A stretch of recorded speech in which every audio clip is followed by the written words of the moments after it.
saka vhangeri kana sati rasvika kumunhu zvanenge achitoita izve zvakamunakira kusvika asangana nezvokwadi uzoti saka izvi hazvina kunaka move to the other side. Yes.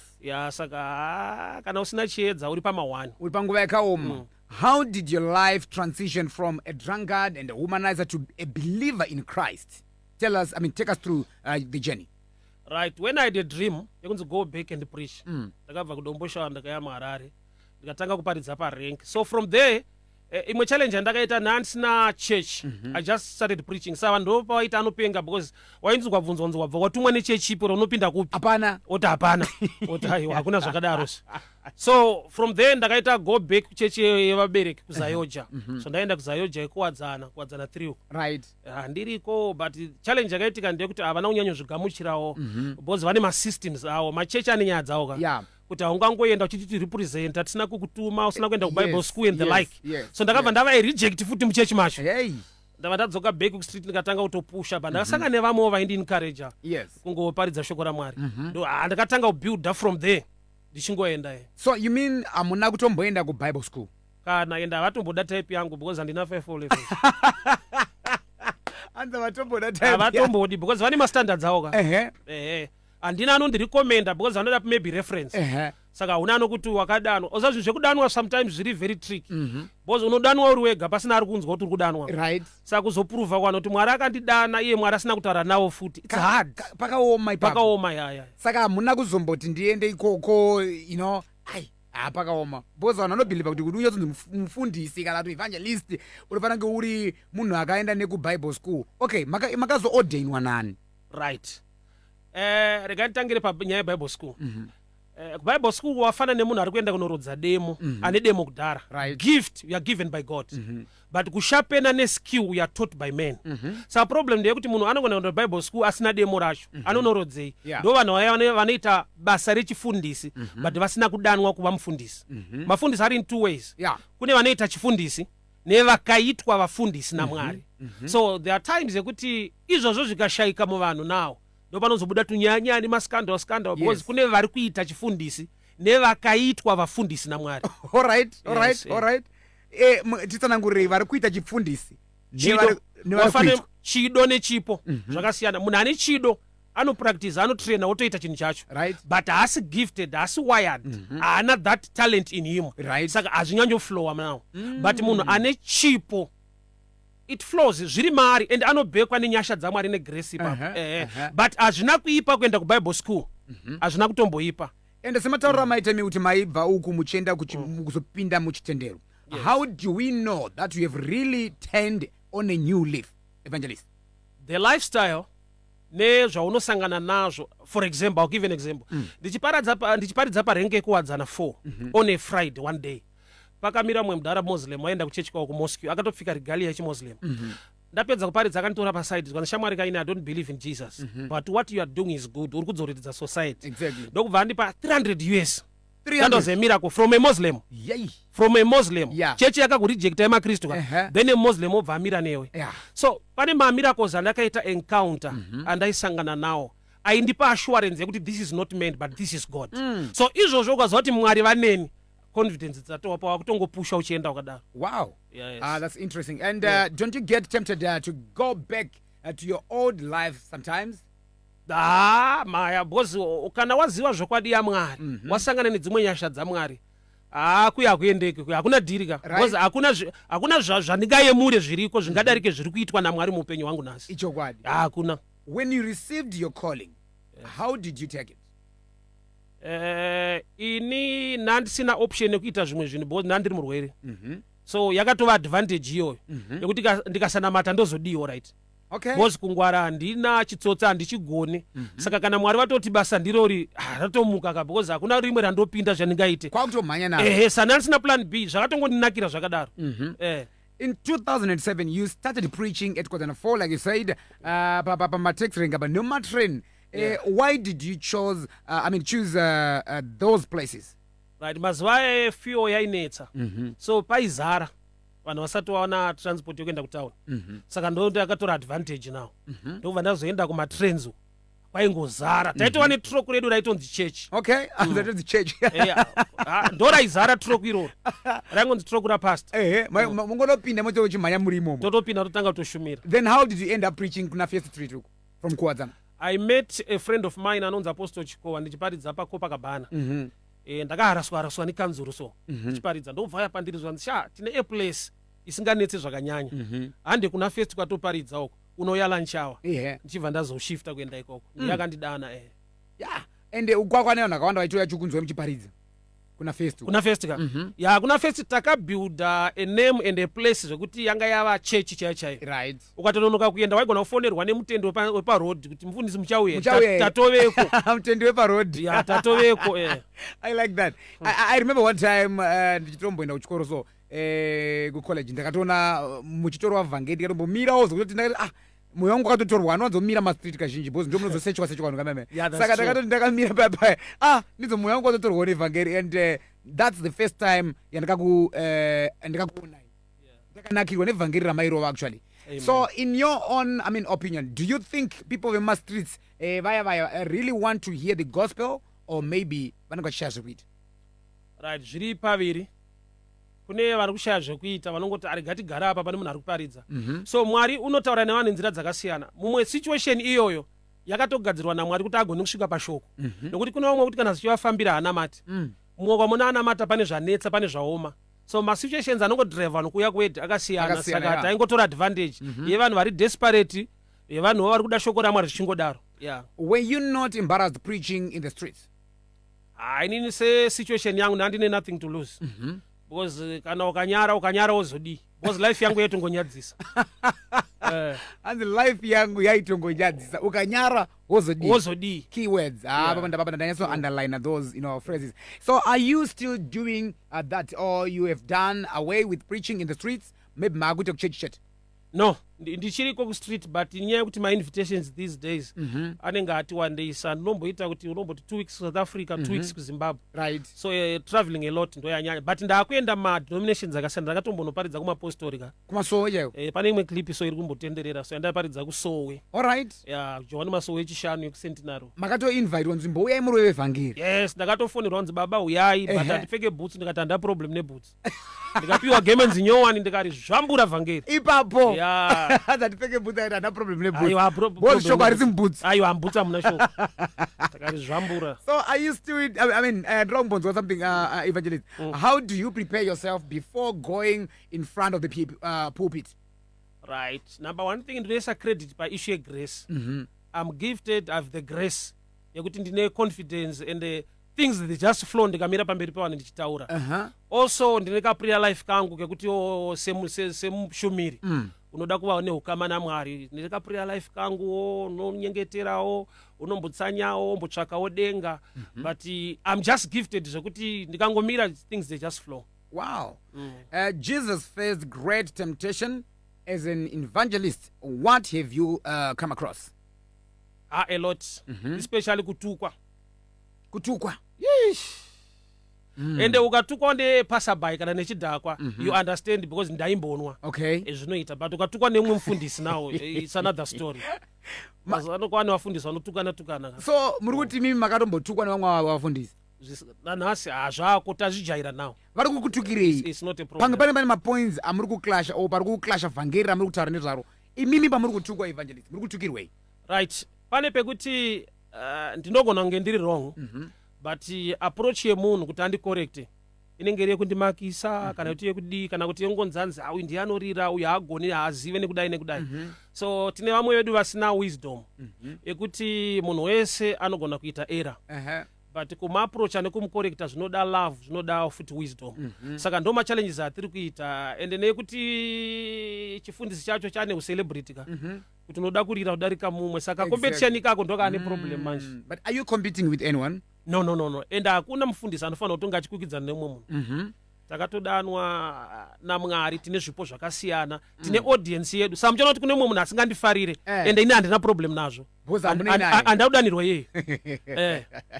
What's the take on Apostle Chiwenga's sentiments? Sometimes he attacks you on social media. Yaiwa mfana wangu zvinowanika zvezvi that young man akauya pana first around 2008 achiteera inini achitogara pasi aitondomberera maoko. First computer andaitoshandisa ini kubhena masidi yangu is the one who gave me retrenched paRBZ. Wow. Ndo paanga achishanda kusecurity. So but paakapiwa package atengawo maspika akamboroora taiwirirana naye tozonzwa mukomana wachinji munhu wese waabata ari kurovera pasi but zvinhu zvokuti unozvigamuchira because takasiyana. And inini handina problem yekuti ataure anything bad about me. Yes. Ndine problem akataurawo vanhu vakuru. Inini maybe tiri muframe imwe chete age wise. Saka kana kandituka no problem tongoti itimu rangu. But akabatawo madhara edu achitukawo vanhu vakuru vaMwari nekudii. Naturally kungoremekedza munhu mukuru zvisiri zvokunamata. It shows wisdom. Saka but makazombogara pasi naye Apostle Chiwenga so that maybe you iron out these issues sevanhu vaMwari kuitira vateveri vanoteerera gospel ramunoparidza neranoparidza. No, haataurike naye nechikonzero chekuti ari correct. Saka anotoona kunge azvideredza kuti ataure nevanhu vari wrong. Okay. Saka kungomhura kusocial media ikoko unozosangana nazvo. Pane mwe yakandinakidza yainditi achigure chakabva kumapurazi ichichi. Makaitora sei iyoyo? Vana vangu ndo vakabatikana inini am okay. Ina under pressure. Because ndakatrainwa naMwari parengi ndaitukirwa amai vangu. Right. Chiparidza saka izvozonzi achigure uyu akazoda but tuma issues tiri pet tiri minor. Haisi nyaya. Pakaoma. So how long have you been ministering Apostle Evangelist? For more than 15 years now. Yeah, for more than 15 years. Muchirova vhangeri. Tichizvambura. Do you perform miracles or it's just preaching? I'll answer you this way. There are times yekuti Mwari vanoita zvinhu. Tine matestimony atinawo. You pray with somebody, Mwari vomuitira chinhu. But inini manje chando understanda. Ndinongoisa bracket rekuti ndiri muvhangeri. Dzimwe nyaya idzi Mwari vanogona kungozviita to use me maybe to speak a word riri prophetic. But handisi prophet. Ndafanira kuti motikari yangu ikaita problem ndine tambo yanogona kubata moto yemuka but handinyori placard kuti makanika pano. Why? Because kujuma kusiku kugadzira moto. Saka panopamba kuti Mwari anongokushandisawo ndezvemusiyoyo. Iwe tonyora poster kuti 1 on 1 ndinoita mari yakati yai mundione ndezvedhero unopedzera wakunyepera vanhu manje.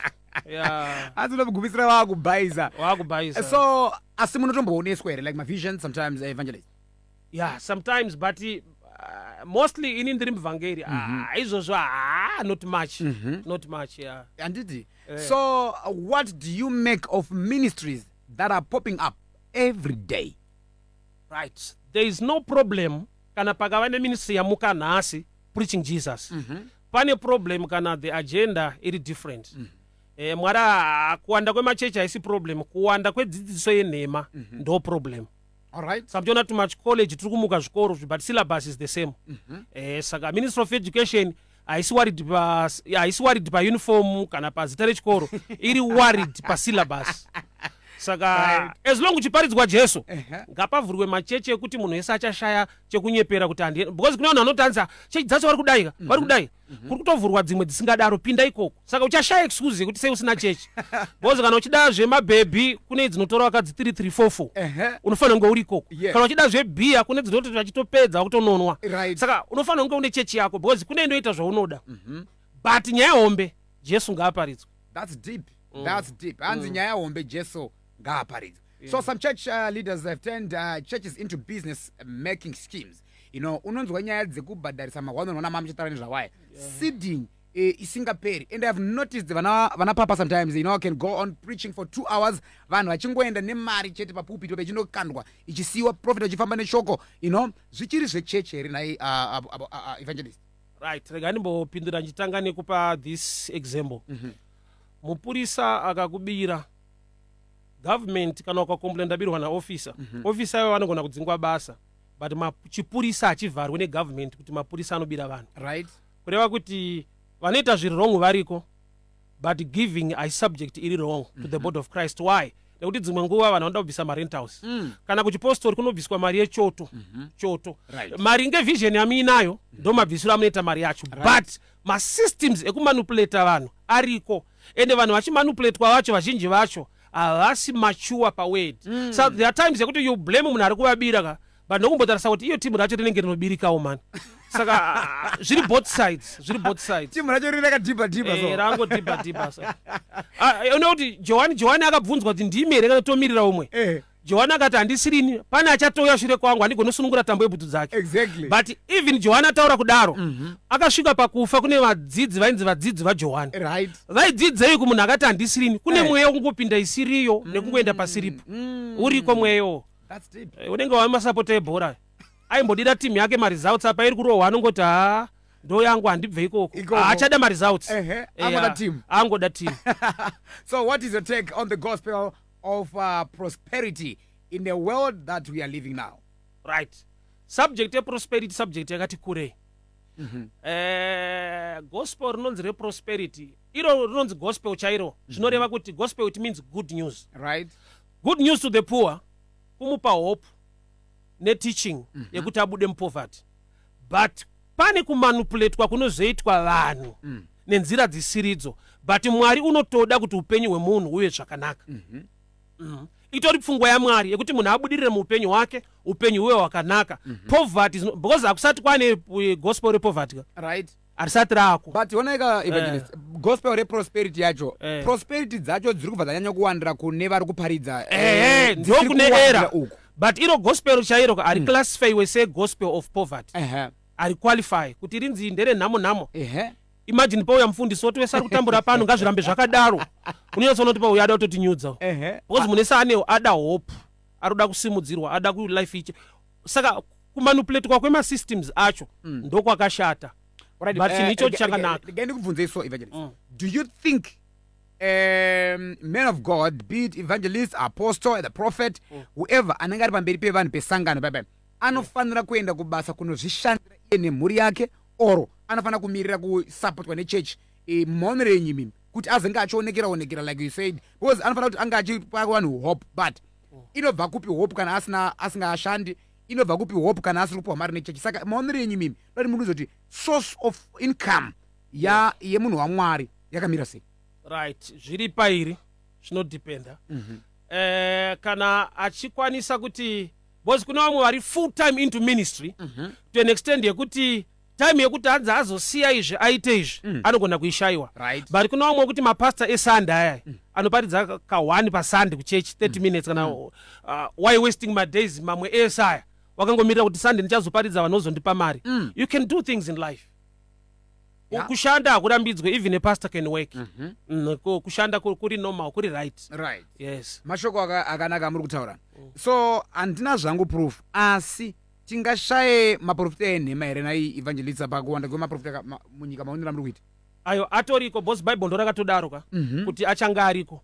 Saka even ndikatadza kwaona chandobvumirira kuti ariko bible arirevi nhema ati miro rawandisa. But munomu munyika munomu pano munofungidzira kuti vanhu ngaro rive nhema. Right, ndimbo explain mbishana. Chinonzi muprofita wenhema akusi kuprofita zvinhu zvisingaitike. Right. Chinonzi nhema is source of power rinomudza zvinhu zvacho. So to know, and Bible rinoti edzai mweya musatenda mweya esese. Ipapo pari trick manje haasi munhu wese ari palevel yekuedza mweya. Ndiri kuti kudii nyangwe imi muchigona kudriver mukomaola hamusati maqualified kunotesta madriver. Kune vanhu vanotonzi vanoexamina madrivers, which means tine vanhu vanonamata but vasiri palevel yekuedza mweya nekuti havasati vakura pakuziva futi zvinhu zvemweya. Saka chinonzi muprofita wenhema hakusi kuprofita zisingaitike. Aiwa kuva nesource of power iri kunegative world, because even kunegative world kune munhu ane source of power yekuti anotoona achitoprofita zvinhu zvinotoitika, but ndewenhema kwete nekuti anyepa but nekuti mweya waanoshanda nawo hausi waMwari. Saka kuti uzvizive manje kuti mweya wake hausi waMwari vanhu vanonyanyocheka maresults more than the source of power, which is an error. Moses akanzitaura nedombo paMeriba riburise mvura iye by experience nokuti akamborwa rikabuda akarova mvura ikabuda vanhu vakanwa mvura yemistake but havana kuziziva kuti tanwa mistake. Why? Kwavari yanga iri breakthrough kuna Moses iri breakdown. Because pari kutangira nyaya anzi taura iye arova. Saka haasi kuzopinda Kenani nenyaya yekurova yeti kurova ikoko kwete kuti vanhu vagute. Saka tine vanhu vakuti hai zvinongu ndakanamatirwa ini ndinobheka nemaresults munhu waMwari bo ndakazowana basa munhu waMwari bo ndakazodii. Results haisi guarantee yekuti it's the truth or the source of power is from God. Very, very powerful. Very powerful. I'm sure manyatsopatsana kuti zvinobatika kuvanhu vese. Right. What do you make of, I'm going to say this, maybe I'm going to put you on the spot on this one, because zvakaita controversial mazuva aperayo pa social media when Prophet Makandi was mentioned something to do with, God being gifted. He said, God is not gifted. He said, I am more gifted than God. What do you make of those sentiments? Do you really understand what he was trying to say? Or because vanhu vakakrasha chiti aiwa ndezvokunyepa uyo akuzviisa pana Mwari? What do you think? Okay, zvavaitaura ndakazvinzwisisa. Zvavaitaura zviri right, matauriro ndo anga asiri right. Amene mandinzwa ndokupa example ndodzokora. Zvavaitaura as the sermon zviri right, matauriro haana kuita right. Saka zvanga zviri right papi? Right. God is not gifted because he's the source of power. Gift chipo chinopiwa munhu. So Mwari haana munhu anomupa chipo ndokuti ndiye Mwari, source of everything. But ukati more than comparison. Kuti ndine mari kudarika Ollah, zvoreva kuti Ollah kamari kacho atori nako. But ndomubhita. But ndikangoti ini ndine mari. Ndapedza. Every statement is not more than God. Error. You're not more than God in anything. No man can be greater than God in anything. But the truth of the matter, God is not gifted.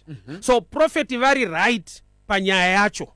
Chakangova wrong matsananguriro aneka comparison. Kuti I'm more than munhu wese anoita error. He's our father. I respect him so much. And I love him so much. Ini ndakazvinzwa but munozaire mukombaola kuti mhiripiri inongonakira vakuru kuvana inovava. Mhiripiri ka ini ndotoisa mumuriwo but ndikaona mwana wangu achiisa ndomunzwira tsitsi because size yake asati akunakirwa nezvo. So kune imwe revelation neknowledge isiri meant for public kana kuti vamwe vanhu vasingagone kuzvinzwisisa pamanzwiziviro ako. Ona ini ndikadawo pa mwana wangu mudiki kumba kusadza andimuti osadza ndinoti otada chisingachinjei product chinochinja statement. So ndiri kurelata nemufano kuti level yake haapiwe sadza anopiwa tada. But tese tine chirova sadza. Saka zvinoda much time kudownloada kuti iri timu ndere tada iri ndikaripa sadza rinokuvara. Saka ngarirovere kutada ikoko. Saka mhiripiri inongonakira vakuru vadiki inovava. Mashoko acho mahombe. But ndada kumbobvunza kuti muno muZimbabwe pamunoona kuti iyi caliber iyi ndeva profiti venhema munawo here vanhu vakadaro munongoona kuti avana so that maybe zvingabatsira mataura nyaya yekuti yes a source of power inobudisa unhema. But mumaomerero enyu mini vanhu muri kuona muZimbabwe munomu musource of power yawo pane here vanoti ava neava I doubt this semunhu waMwari because inini mukanditi ndinzvere vanhu vave handikwanisi but probably you might be in that position yekuziva because imi muri munhu waMwari ane nzwisiso inopfuura yandinenge ndinayo. So maybe help me on that one. All right, inini semuvhangeri ndisiri kuofisi yemaprophets. Ndine zvinhu zvandinogona kufunza kuti zviri wrong because I'm not a prophet. So ipapo now ini ndiri muvhangeri, that's my office. Imwe office yetimu remaprophets andiko because inini pachangu handitombooni zvachose kana. Right. Saka timu rinoona ndotorisira gap neroom yekuti ndokuoffice kwawo ndo area yawo. Zvimwe zvandingaonewo outside zvekuona nyangwe ndiri kuofisi yemuvhangeri. Pakaita chipo chaMwari chinokuita kuti uregere kuva nerudo nevanhu. Ndinochisuspecta pakuti God is love. Mwari rudo. Right. Sa ukava nechipo chekuti ugone kubatsira society but wopedzera wakuroba society, that love is missing. Asi zvinoita kuti munhu waMwari aite zvisizvo but ari munhu waMwari. Okay. Zvinoita futi. Kuti aite zvisizvo but ari munhu waMwari azvibvise umwari paari. Aiwa mupurisa akakubira iwe andomukira mangwana kubasa itonzi officer hanzi tsotsi. Ukatono complain ndabirwa nerimwe tsotsi vanoti aiwa ndi officer wakubira. Ndi officer wakubira. Early this year I hosted Daramapunga on this same platform. Yeah, I know that man. Yes. So he mentioned something to do with my churches ari kuvhurwa muma business centers. Say vanhu ari kundovhara pane industry. Wovhura church ipapo. Which is wrong. According to him, he said it's wrong. Kuti munovhara business pane warehouse movhura church. What do you make of that statement? Alright, kana vakati vanhu vari kuvhara mabusiness pachiitwa church, statement iyo iri wrong. Vanhu vari kuvhura church pakavharwa business. Ndo zviri correct. pakavharwa business kuti warehouse achishashanda vanoitira chechi vanenge vagona pane kuti chigare chiri empty bo muridzi wacho akutotora rent ka saka havasi kuvhura machechi vachivhara mabusiness vari kuvhura machechi nekuti mabusiness akavhara. I didn't see that one coming. Okay. So since mimi muchiti it's a calling kuti vanhu vazhinji vake vari nebasa raMwari rekuprofita nekuona zvakasiyana siyana. You know, does it mean munhu wese anoita zvebhaibheri kana asina kureceive calling sandi zvake? Yeah, because chamwari chese chinoda calling. Right. Calling wanayo zvamwari zvapo. You need to also learn. Iwe uri gifted une chipo to learn from others. Right. Kuva ne teachable spirit, kuva ne wisdom. Nokuti tine vanhu vanotaura zvinhu zviri right, vachitaura nenzira isiri right. At the end they cause more damage than building people. Yet chakabva kuna Mwari, but hauna kuchireleasa zvakanaka une unyanzvi nekuziva ndotaura sei nevanhu. Tine vanhu vanotuka vanhu in the name of preaching. Right. Yet zvavari kutaura vari right, but hautuke. You need wisdom. So Mwari unokupa chipo, but wisdom dzinotsvakwa newe. Saka pane vari kudamage vanhu instead kubuilda vari gifted, vari called by God because vakaleka wisdom. Yeah. What do you make of today's generation in terms yekunamata? Yekunamata, yes. All right. Mazuva ano tiri pa challenge yekuti vanhu vakawanda vanopinda chechi havanamati.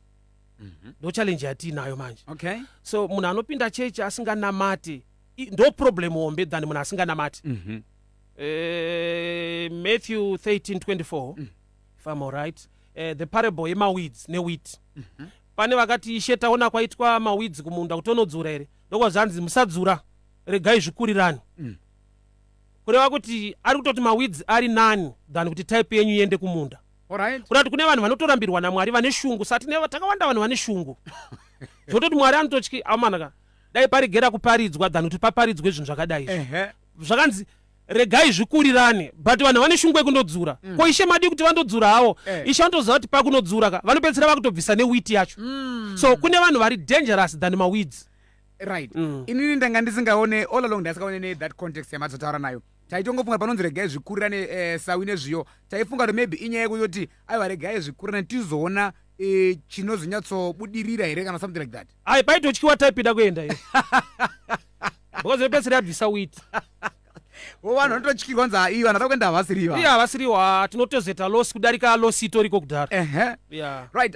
Evangelist, ndinotenda mashoko amuri kutaura esaya tiri kunyatsovabata. Right now, this makore atinawo tine vana vechidiki evangelist vari kubatwa nezvinodhaka, vari kukanganisika society, vabereki vari kugara vachichema mudzimba, vana mai vaperera kutorerwa makapu nemaplate achitengeswa nemwana achida kutsvaga dombo, achida kutsvaga tumbwa Christomath yake. Toita sei negeneration, toita sei nevana ava, vangabatsirike sei? Ndinoda kumbokupai nguva inoi kuti mumbopa shoko kwavari. All right. Generation yevapfana vedu vari kuenda into drugs. Number one, panodiwa the spiritual side yekuti vaparidzirwe vhangeri vazive Mwari. Number two, mashoko ari munatural realm to motivate them, to encourage them, kuvadzidzisa life nekuvaonesa upenyu. Because pamwe pacho tikabhesa nekungo the spiritual side, maybe mareasons ari kuapusha asi spiritual, ari muphysical realm. So we need both sides.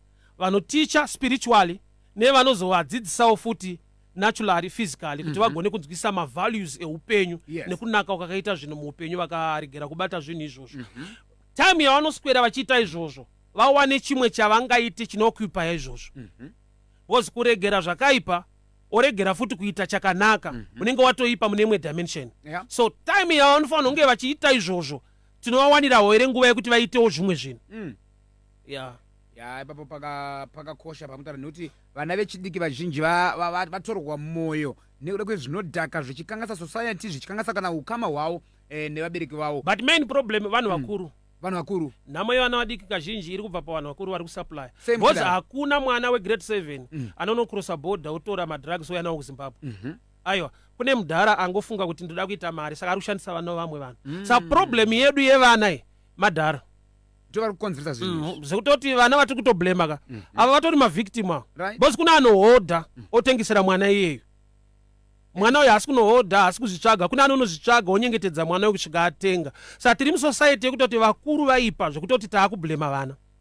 dziri mhosva dzevanhu vakuru ayo imhosva yevanhu vakuru yakupuwa kumwana because azongoshandisa konzuma ivictim ya munhu mukuru ndiye ari wrong panyaya ine vana vesa nhasi tichadzidza zvakawanda then tine nyaya yewanano ndakanga tina elder machando sondo rakapfuura iro vachitaura kuti aiwa pakuroora hapana akanonoka. Tinonzwa vanhu vazhinji vachitaura vachitiwo ndakazvimhanyira zvekuroorwa ndakadai ndisina kuda iso imimi what's your take evangelist panyaya yewanano apa especially patime okay zvinosiyana. Ini ndakakurira ndataura kumaini kumazowo kumaini nekutaundi kune malifestyle akasiyana.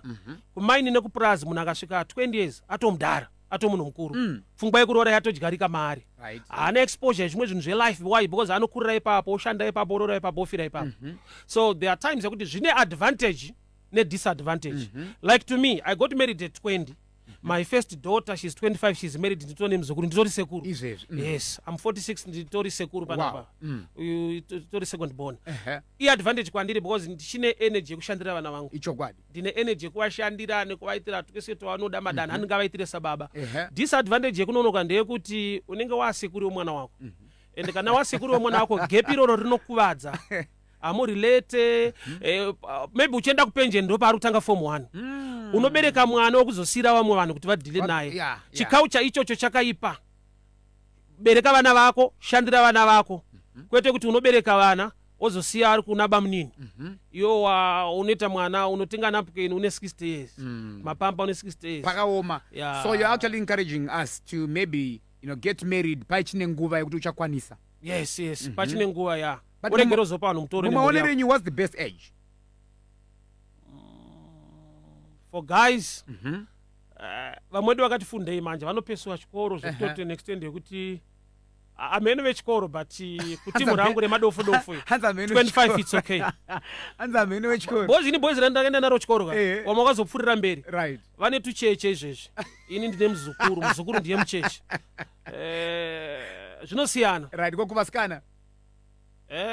Vasikana from 22 to 30. Right. I'm sure it's all right. Anenge ari pari nani.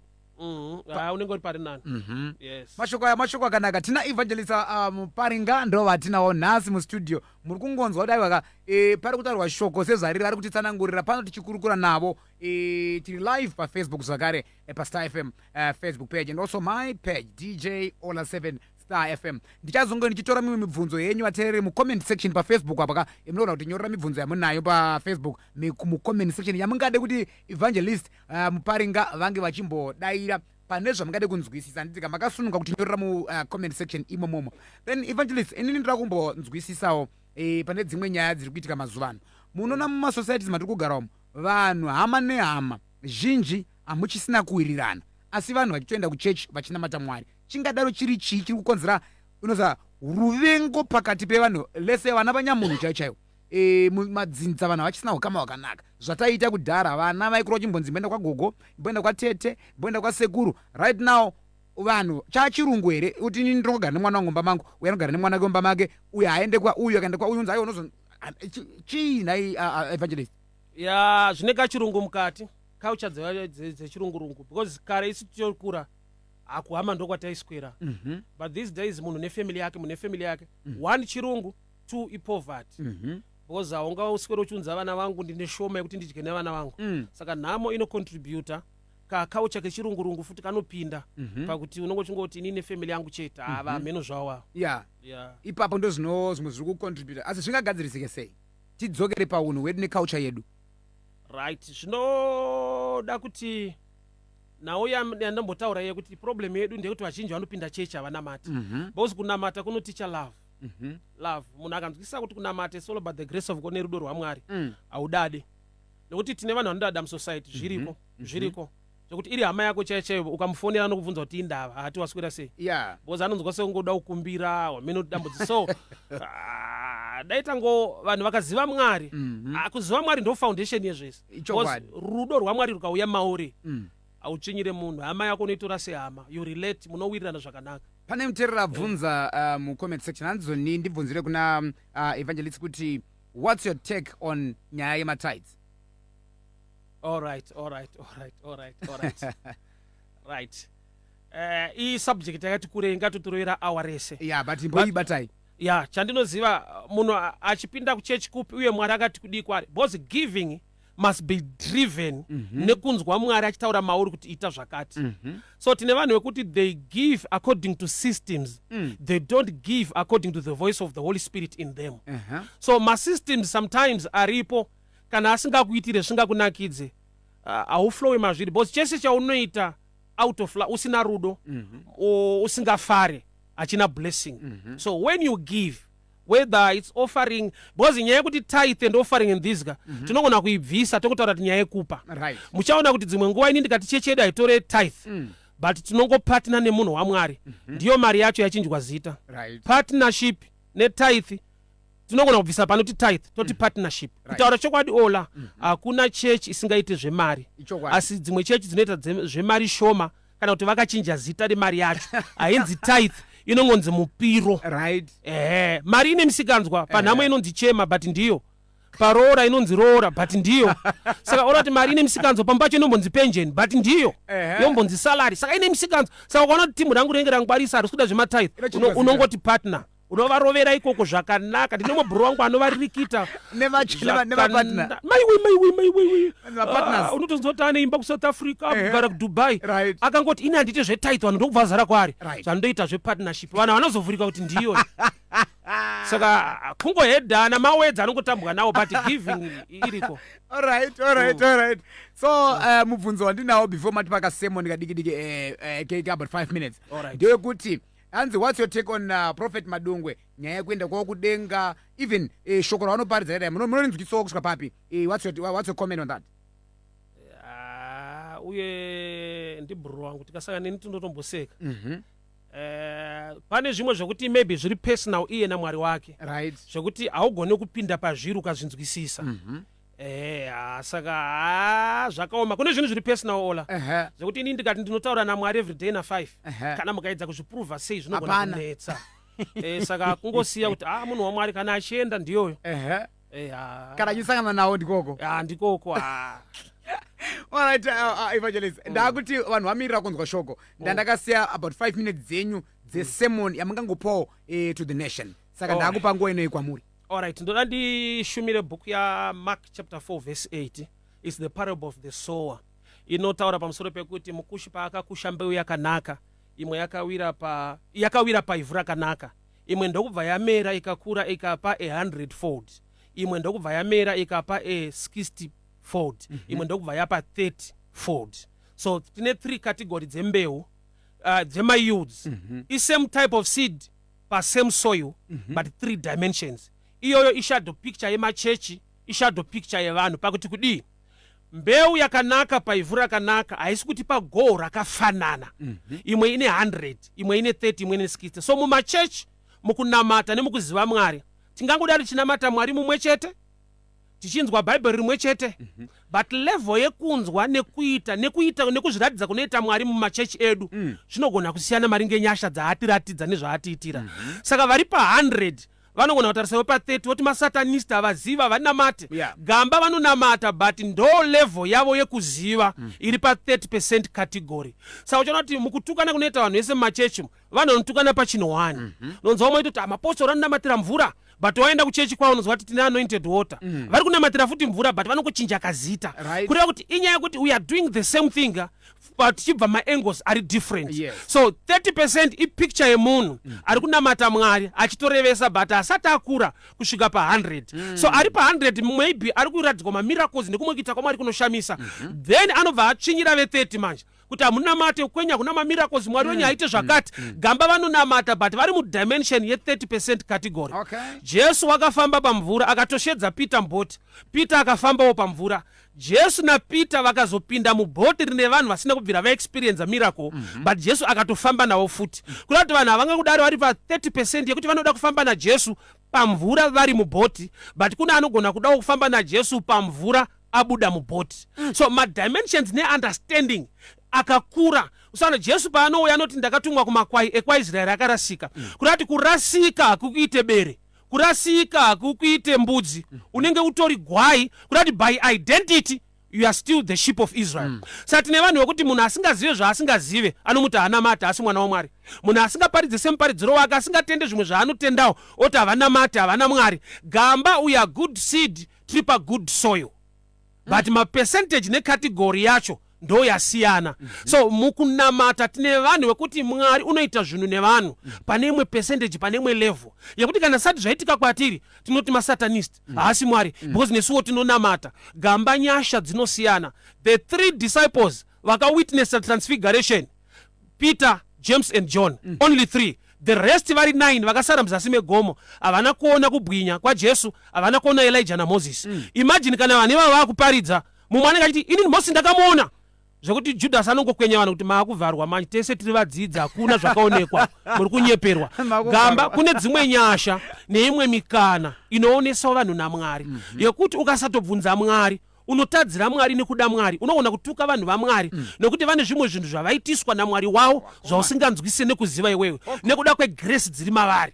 So nyasha dzaMwari dzinosiyana maringe zvaada kuzvirivhila kuvanhu vake. So pane nguva yekuti Moses akatoona gwenzi richipfuta, ndo pano witnesswa calling yake. But kana ari Aaron hakuna gwenzi rakabvira, but ane calling Mwari vakatomudana. Saka dzimwe nguva Moses anogona kuda kuomesera Aaron kuti mukome kana risina kubvira muna kudanwa, aiwa rinofanira kunge rakabvira chete. Saka tine mamwe mastandards atinoisirana. Gamba tisingazive kuti nyasha dzatinogoverwa dzakasiyana. I can preach ndisina kuenda kuBible school, but somebody cannot. Anotoda kuenda ikoko, ndati kunorodzwa demoka, kunoshapwa nedemo rake. Inini by God's grace ndakangopiwawo nyasha dzekuti demo racho pamwe unotopiwa rakarodzeka kudhara. So nyasha dzatinogoverwa nekupiwa dzinosiyana. Difference yekuti vamwe 30, vamwe 60, vamwe 100, iyoyo tikaimasa tikainzwisisa kuti Mwari une nyasha, but kune vamwe vaanogovera zvisiriwo mune vamwe, but ari Mwari mumwe chete. Hatite pressure. Ini ndine maparidziro angu. Chaplain paungada kusvika ipapo pato parazopinda munhau, but rega timbonzwa kuti Evangelist chimbotorai zvakaremende pamberi tinzwa vanhu vakamirira vari pano paFacebook vakakumirirai. Yes, timbonyatsopanzwa ipapa vhangeri racho ramamuda kufamba naro. Alright, ndanchi explain kuti chinonzi gona kuparidza kutaura zvawanzi naMwari taura kuvanhu vanofanira kutaurira. And kana watogona une vanhu vanoitirwa zvakanaka nevasingaitirwe zvakanaka nokuti hausi kuadresa iwo. For example, munhu ane grace dzehealing, kumunhu asina challenge yainayo, amutorise mushumiri waMwari, anenge achingoti uyu anongotaura zvekutoti poreswa, ini ndine zvandiri kuda. So there are times yekuti mushumiri anokuitira mushumiri ari kuadresa dambudziko rauinaro. Saka kujaji anonoita vanhu kuti agone kuparidza hadi inyaya yekuti nyaya yacho hainei newe. Munhu anoroja ari kutambura, ari kuda pekugarawo pake, akasangana nemufundisi akuti Mwari ngaakuwanire nyasha uve nestand, malandlord anoti aiwa maangoparidza zvepasi pano maakudi, but vane kumba. Saka tine vanhu vekuti vari kutatisa vanhu kurisivha zvinhu zvavo nekuda kwekuti vari kujaja vhangeri. Kanzi paridzai Jesu, paridzai muchinjikwa. Yeti muna Jesu macho kuva nepekugara zvirimo, nyasha dzekuti upenyu huendeke zvakanaka zvirimo. But nevanhu vekuti ukazvitaura unza kuti vari kuparidza zvekuti receive your money, receive your house.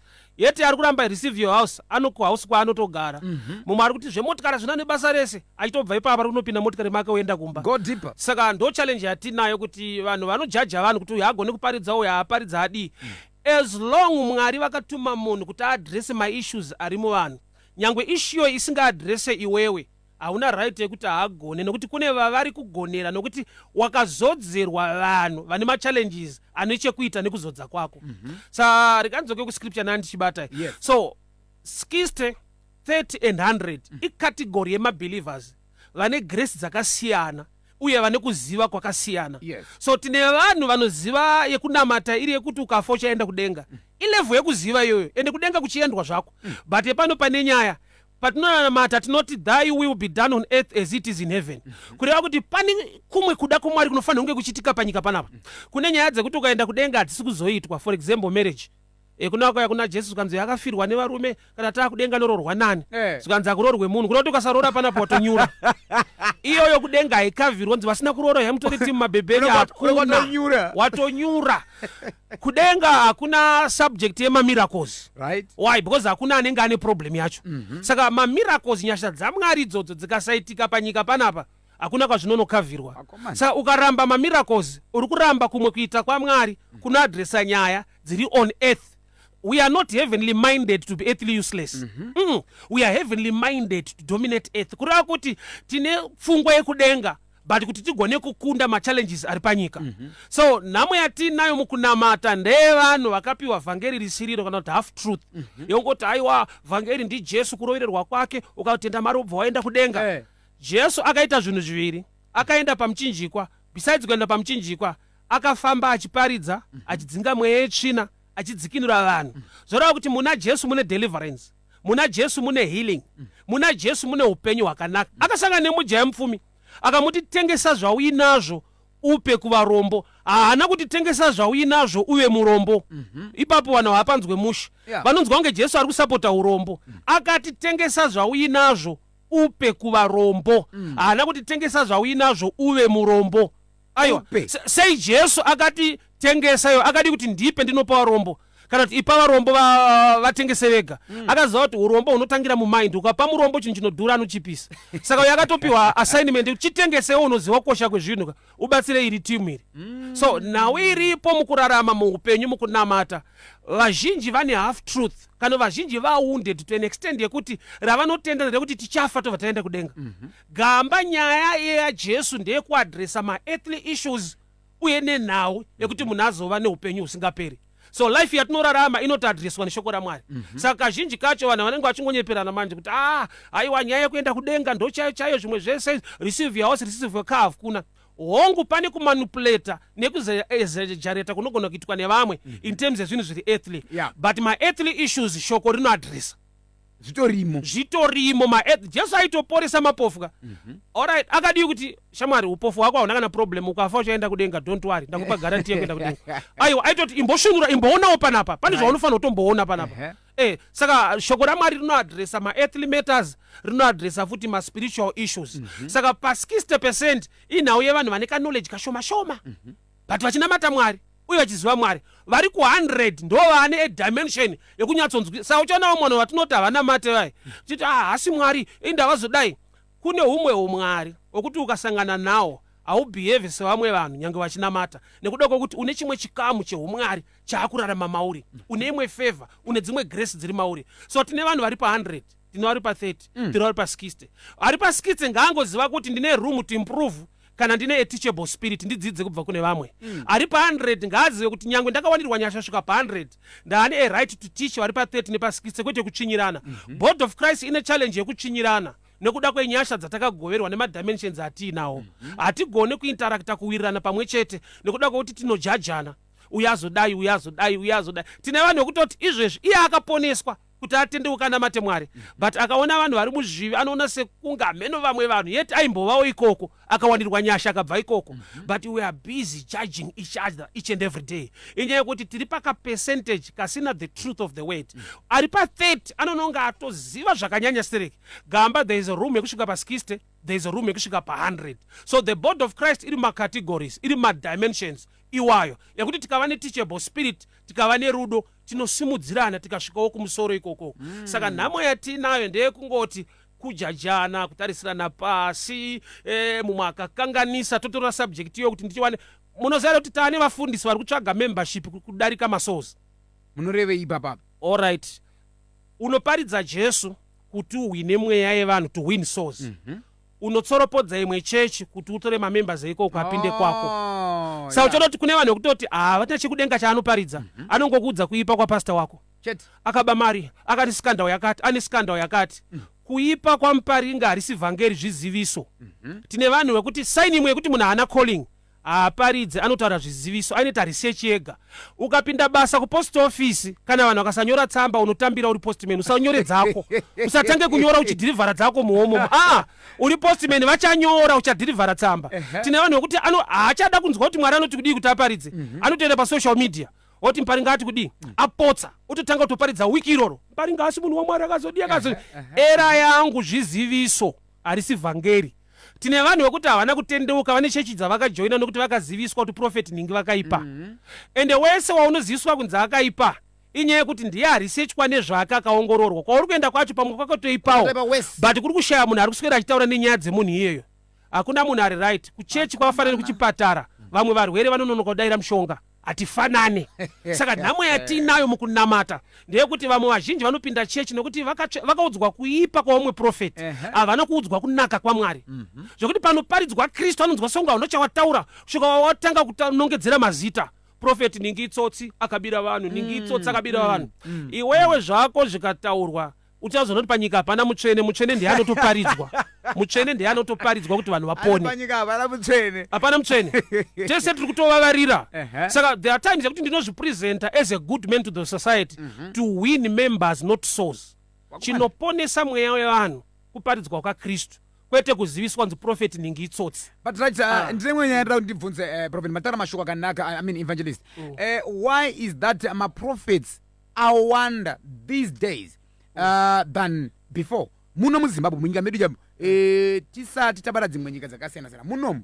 maprophets awanda zvisingaiti imimiwo muri kuzvionawo sei right shoko rinodaro kuti in the last days I'll pour out my spirit Joel 2:28 I'll pour out my spirit sons and daughters will prophesy panoti sons kwete son kunaka esi kumberi kurati timu racho rakawanda masons nemadaughters kwete daughter madaughters saka inyaya yakataurwa mushoko raMwari kuti vachadurura mweya wavo panyama yose vanakomana nevanasikana vachaprofita but nyangwe zvakataurwa naMwari pane timu razongojoinawo rikapindawo mukati imomo but zvokuti vanowanda munguva yatiri there is no problem according to the scripture yes and also nyaya yema-spiritual fathers ndinowanzoibvunza stereki panoyama vanhu vaMwari panapa kuti munoiona senyaya yema-spiritual fathers so that zvive ne-understanding because kune vamwe vanoicriticiza nekusaida koita vamwe vanoicriticiza nekusainzwisisa alright bhaibheri rangu maepistles aJohn rinoti iro the epistle of John chapter 2 inotaura ichiti I write to you children because your sins are forgiven I write to you young men because you have overpowered the evil one I write to you fathers because you have known him mubhaibheri chaimo Mwari vachinyora mune 3 categories dzemabelievers kune vana vadiki kune majaya kogoita ana baba vari kunzi ana baba havasi baba as God ndaana baba a father figure in the things of spirit according to knowledge because not I write to you because you have known him munhu ane a better knowledge in the things of the spirit to you he represents a father in the spirit to you but not as God zvakafanana nate zveravangu ndi baba but havasi baba wakandibereka but ndi baba zvino pandopfugama nchiti makadiko baba mudhara wangu hafana kupopota kuti unaona baba wangu aniko da kunoivheta nyaya iyoyo vanonzisati kune ubaba une mamwe madimensions usingareve ubaba the biological father akakubereka so kuna mafathers in the spirit vane knowledge vane kuziva vane kuziva kokuti vanokuita impact vanokupa kudzidza kune mayoung men kogoita malittle children vasati vakura mukutenda so macategories arimo but iwo kana usingazvitende kuti kune mafathers unotofanira kuenda bhaibheri rako wotora bhuku raJohn wobvarura peji roro worasa oti apa ndo mistake yakaitwa panyika hapana mafathers nokuti kana Mwari achiti I write to you fathers ina believe kuti bhaibheri ishoko raMwari rainyorera kuvanhu saka Mwari pachake ane vanhu vaanototi mafathers variko saka kana zvakuti imimi makazvimirira do you have a spiritual father yeah I do but regai timbomira yakadaro why matimboimira yakadaro who is your spiritual father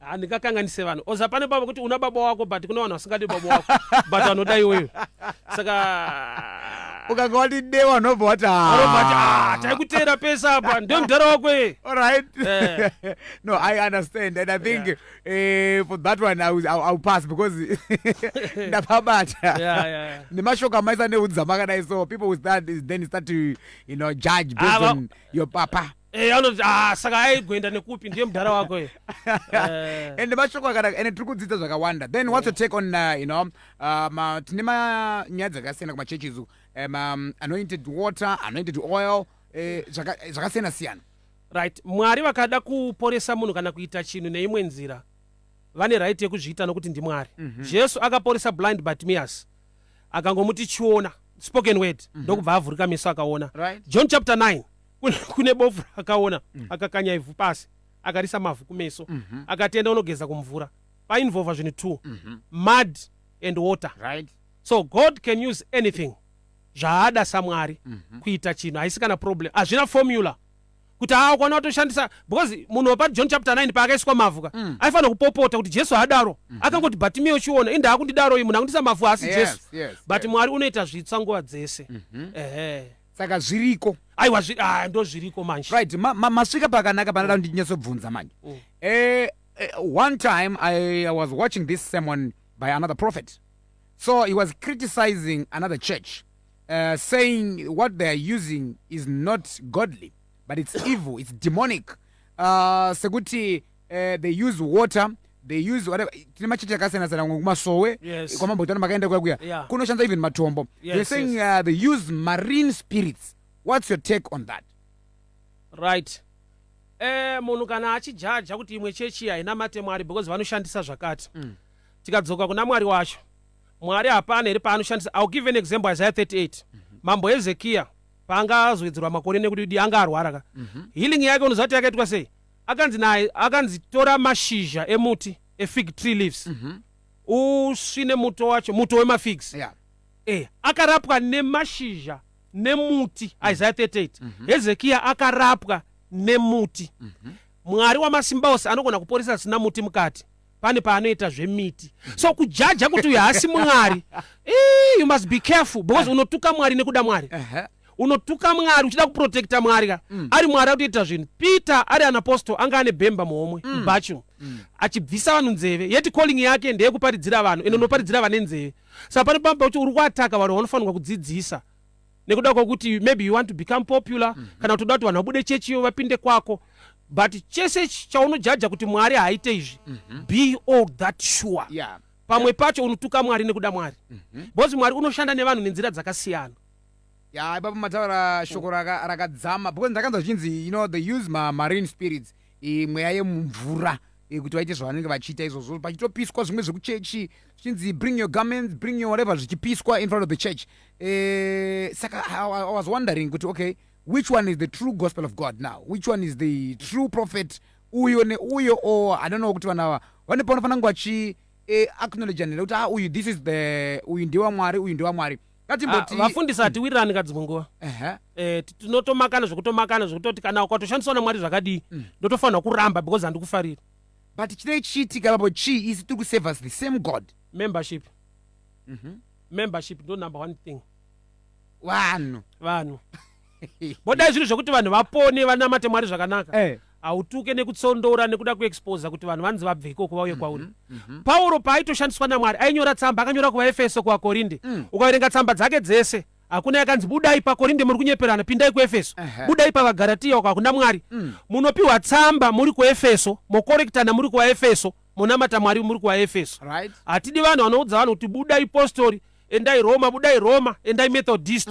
Tsamba kuvaEfeso, tsamba kuvaKorinde, ichitaura pamusoro pani paKristu. Munhu opona ari, nokuti kune munhu wekuti kana ukaparidza sei abude hwisiri baba, kana ukadii, kana ukazvirovera pasi muhwisiri akakwana iyeyo. Saka wodii naye munhu ari kuda Mwari.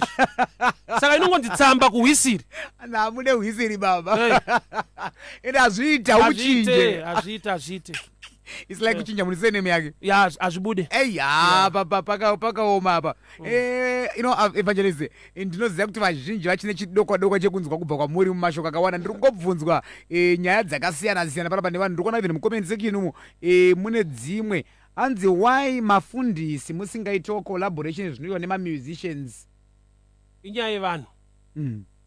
When a preacher is not mature, anofudza ndiri kuprotecta church, achiuraya church. Ndine example yaActs chapter 10.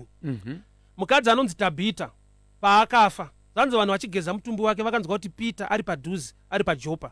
Church yaTabita yaDhokasi ikatuma vanhu kunotora Peter akanamatira Dhokasi akamuka. Unoziva chakamutsa Dhokasi chii besides Peter? Itype yechechi yaDhokasi yakamuka pakutenda zvipo zvine vamwe. Mazuva ano unofira muchechi mako, nokuti ini as long ndisingaone handikurife kuna vamwe profeti vanoona bhozi vakanoona iwewe ikoko zvakakufambira ikoko waenda saka unofanira kufira muchechi medu kuchechi kuri kufira vanhu ka mapasta ari kurayisa vanhu machechi bhozi handimbofanira ndakati let's be professional like doctors dentist kana ukachikoka gumbo hati ndakaomerwa mazuva anorega ndibate anokurifeya kuno umwe chake ndechemazino namwe ataita board of Christ ndeyekuti ndofanira kunge ndichigona zvese kuti ndiprotecte makwai yetu uchauraya ana Dorcas because Dorcas haamutswe nechechi yake anomutswa naPeter ari paJopa ndakazomumutsa the god deeper hanzi pastor evangelist kune vanhu vanonzi madzimai avabvumirwa kuparidza kunge vari mapastors hanzi munotiwo kudini nyaya yakadai? Alright, rega nditaure chimwe chinhu chiri dhipa pazvinhu zvemweya. N'anga yechidzimai yakatosunga dhuku kana iri pazvinhu zvayo anonzi asekuru iye ane mazamu zvokuti ukati aiwa ndigogwa unonzi buda panze uri kuvhiringa matare chavanenge vachiedza kutaura kuti chii spiritual identity pazvinhu zviri spiritual it matters than the physical identity pachinhu chiri spiritual zvokuti mukadzi nemurume pakuparidza materms angori natural spiritually anoparidza ndimweya mutsvene mumunhu so vessel haina nyaya than chinhu ukanwa tii ungatende tipoteri azviite mudziyo wangoshandiswa asi isipo hati kunomwa tii but ndo munoiswa zvese imomo saka nhau iripo ndeyekutoti ani munoziva kuti Jesu achimuka vhangeri rakapiwa mukadzi kuti mhanya unoudza vadzidzi vangu tisangane galeriya mukadzi akapiwa vhangeri rekunotaura zvipo zvirimo Mwari unopa zvipo kuvanhu ende tese identity yedu muna Kristu manje unoziva kuti kuna Mwari hakuna madaughters spiritually we become the sons of God. Vese vakamugamuchira akavapa simba rekuti vanzi vana vaMwari the sons tinotora identity yaJesu kana tiri maari tova vanakomana vaMwari including my ladies they take the identity of Christ saka but kana kwenyu musingazvitende aiwa vasiyei ngavaregere kuparidza but kune vanozvitenda nokuti pane dzimwe nyaya dzatinoswera tichijajana tichitadza kutopona noda kongoti isati dizvi kwazisingadiwo sapinda ikoko. But do you believe in other prophets? Kana munobelieve here munyaya dzekuti kune maprofeti rombera kuti vaite basa raMwari kuona kana kuperforma ma miracles? Zviriko izvo zviriko izvo. Chii chinechiitika? And what's your word to vanhu ivavo? Ihanga inzara. Nzara ikakurova it's cheap source of money because munhu akaprofitwa anopanika mari inobuda. Vasiyana nesusu vavhangeri unotoparidza kwadikitira ukangonzi munhu washe marova ava kana vatoona there's a fee yekutoona saka zvinofambirwa unoswera wakuona but shoko rabada kuvaudza ndiri kuti diva ndatadzaka kunorombera kune Mwari maybe ari kutoinspire neumwe prophet akanorombera dati haida nomunozviitawo izvi. What's your word to them? kuzvinhu zvaMwari you don't copy, you just learn and do sezvakataura Mwari mulife mako because kune ane grace dzekuprofita kogoita akanoromba ari kutoprofita wobva wachiva zvinhu izvozvo iwe usina kudanirwa izvozvo truly you fall into the same nokuti kune mumwe akatozvipira kuti kana denga racho handabasa naro ndangodya mari yangu panapa saka anonoromba ende zvekunamata hana basa nazvo bhaibheri richitovhurwa achitoparidza but chaakaita kuti zvinhu zvake zvifambe akazvifambira chinhu chisingarombeke chete Ollah kuparidza ndo chisingarombeke ichocho word nderaMwari kai haukwanisi kunoromba the word of God is God saka haurombe kuparidza Mwari uchivhura pfungwa yaMwari ungarombe kuona kuprofita but preaching unotora kupi mushonga wekuparidza inasanga nemunhu ane juji rekuparidza apa pari kutaurwa mashoko mahombe ndiri kuona mamessages ari kuuya akasiyana-siyana mucomment section nepawhatsapp pedu apa vamwe vakabvunza kuti nhai evangelist nhasi muri kubata nyaya dzakasiyana-siyana nhasi muchangodzibvanyangura bhozi ndo mukana wawanikwa nevateereri uyu evangelist munawo vamwe vari kutaura nyaya yezvinotengeswa zvishandiswa seminamato semvura yegungwa neyo ma-anointing oil mamwanyanza ari kutengeswa hanzi zviri right here zvekunotenga? Alright, ari kutengesa akakubudirai pachena kuti fundraising imi mukawirirana nazvo haisi problem but akati Mwari anozodai ipapo that's wrong. Let's be real pazvinhu zvaMwari Mwari wedu une tsitsi une nyasha nehanya nevanhu zvokuti hapana paangaita katrade kwekuti ukasaunza mari handikupe special prayer that's not God zvinhu zvinodevelopwa nevanhu but the truth of the matter church inoda mari kuti zvinhu zvifambe saka pane pamwe pekuti vanhu vanoenderwa nechekuseri manje onzi ukatenga mvura iyi pane zvichadai ende mvura yakatonamatirwa exactly zvinhu zvotofamba wotobvunza kuti mari yandakabhadhara gamba nyaya yemari yanga ingori fundraising saka mazuva ano hakutichwe kuraisa faith yevanhu we just raise funds even usina faith mari mari yako ukangobhadhara zvako zvaita pakaoma mubvunzo umwe uri kuuya ndewe nyaya dzemichato yemazuva ano evangelist varorana nhasi after a week yaputsika vachibva kunoapply kuhigh court vakundoapply divorce zvakamira sei muri kuonawo sei shoko ramungade kuisa pamashoko iyayo aya pakaraka pachiitiko ichi ndeye kuti kudii marriage isubject yakati kurei right but nyaya hombe ndeyekuti zverudo ndezvemwoyo hazvina kana chechi mukati zverudo ndezvemwoyo wada munhu wako wafarira munhu wako matorana kuwirirana kwenyu zvinhu zvekuti kungogarisana kuonesana nekudzidzisana nekungotichwawo maprinciples elife ekuti zvinhu rinogona kutanga zvakaoma but rambai muchidanana muchishingaira pamushanda pamwe chete zvinoita zvakanaka saka tine vanhu vekuti havana marole models maexamples evanhu vakatangawo life sina kumira munhu wese anongoti pamwe ndikaroorwa neuyu zvinhu zvangu zvavo zvadai vamwe vatora marriage sekaside haso kuti ndakakundikana mulife ba ndikaroorwa nembinga ndasimuka saka unozozwa munhu achiti ndoda kukanda munhu pakitchen ukakandwa pakitchen unodzokera because haunokandwa pamoyo right kukandwa pakitchen nekukandwa pamoyo zvinhu zvakasiyana wekukitchen ndewokubika saka ukaona sisakude unonyatsoita research ndakakandwa pakitchen kwete mumoyo saka yekudanana yemoyo ndeyekuonesana ndeyekunzwisisana but zvikuru sei Mwari achitiwanira nyasha because pamwe pacho attack yemarriage iri spiritual pamwe attack yemarriage ine chekuita nongoti hausi mature kuti unyatsoflowa muchinhu chawatanga because ishiftika yekuti wabva pakuva mukomana waababa waresponsible wane mhuri unotoda kudzidziswa and it's unfortunate kuti vakanyanyodzidza vasikana saka mutonaanzi kune china chemadzimai hakuna china chevarume varume nitokonzi automatic unoziva but varume vazhinji havazivi pane mubvunzo wauya wakasimba uyu ndokumbe munyatsoadresa zvakanaka because nyaya yechristianity versus ATR ine hondo African tradition religion hanzi nemwe muterere chinamato chinoendesa kudenga here ATR since you mentioned madimensions understanding zvinhu zvaMwari munoti kudii nenyaya yeAfrican tradition religion yedu isu sevanhu vatema yekupira through midzimu nezvinhu zvakadaro alright inini ndinonyanya kutaura ndakarerekera kusaidi kwangu ini ndiri mukristu ndinotenda kuti hakuna imwe nzira kunze kwokugamuchira Jesu sashe uye muponesi dzimwe nzira idzi kana dzichivaitira dzichivashandira uko handizive ende handiko ende handina kutambirawo ikoko handina knowledge but wandinoziva nene wandinoshumira ndiJesu ndo nzira yandinotenda kuti iyoyi inzira yakajeka yakanaka yakaunzwa naMwari kuti munhu agova neukama naMwari that's the only way mashoko akanaka aya atiri kunzwa kubva kuna Evangelist Muparinga vatinawo pano hanzi inini ndanga ndichitsvaga vaparidzi vakaita sababa avo nhasi ndafara ndakomborerwa ngavarambe vakadaro anzonzi Mary Gold Chipendo pajambanja hanzi wisdom too much pana Evangelist hanzi tiri kudzidza zvakawanda tadzidza tabatsirikana baba vanodhipisa zvakanyanya mushoko ravo ndiri kuerenga mameseji kubva WhatsApp mamwe ndiri kuona mucomment section ndi paFacebook